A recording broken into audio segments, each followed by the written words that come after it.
So on the 4.6, I keep getting misses. Like I'm missing on cylinder this, that, and the third randomly.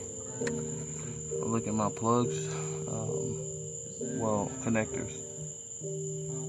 As you can see, the right side, you can kind of see, yeah, right there. You can see the metal, in which that one is actually the negative. The other one is the positive. Can't even see the positive. So I would say take a pick it up a little bit, and then try it again.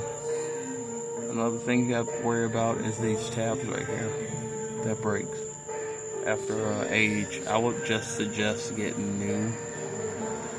I'm not sure how much they cost. I'm pretty sure they're about $20, $25, $30. But yeah, well worth it. Let's go.